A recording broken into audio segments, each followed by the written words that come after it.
তাতে বলা হয়েছে Saradha group of companies and similar other companies, but similar other কোম্পানিজের মধ্যে যারা পড়ে তাদের সংখ্যাও যথেষ্ট, কিন্তু তাদেরকে কোনো দিন আজ অব্দি বেনিফিট দেওয়া হয়নি। এই আপনার পিটিশনে রাইট টু ইনফরমেশন করে সেটি শ্যামল সেন কমিশনে জানতে চেয়েছিলেন। শ্যামল সেন কমিশনের যে উত্তর তাতে বলা হয়েছে যে না, আমরা অন্য বিষয়টা হলো, আপনারা জানেন যে 24শে এপ্রিল 2013 সারদা ক্ষেত্রে শ্যামল সেন কমিশন গঠিত হয়েছিল।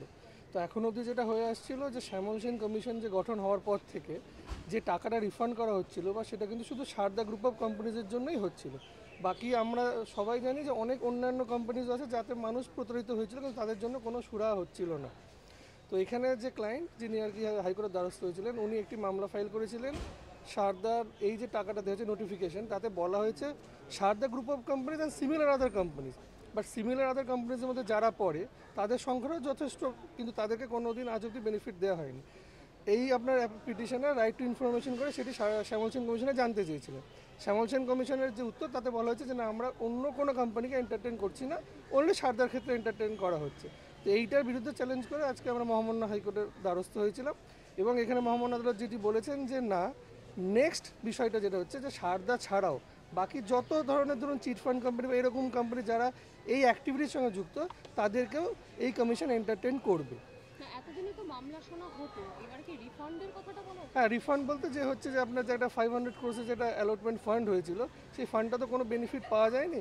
আজকের পর সেই বেনিফিটটাও এদেরকেও সিমিলারভাবে দিতে হবে, মানে সারদাও পাবে, প্লাস আদার যারা কোম্পানি, যারা লগ্নিকর যে কোনো কোম্পানিতে করেছিল, তারাও বেনিফিটটা পেতে এন্টাইটেল।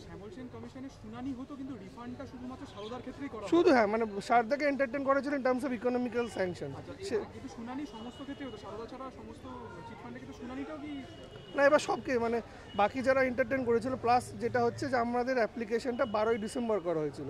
তো আপনারা জানেন যে সারদার ক্ষেত্রে ডেডলাইন ছিল, তো সেই ডেডলাইনটাকে ক্রস করে আমরা কিন্তু সেই বেনিফিটটা পেয়েছি। অরিন্দম দাস।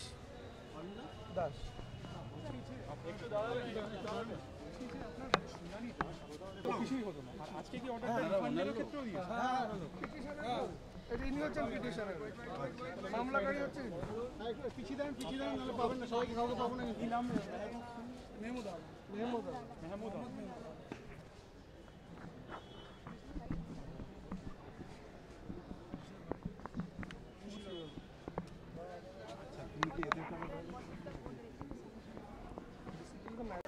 হ্যাঁ, আজকে কমেছে।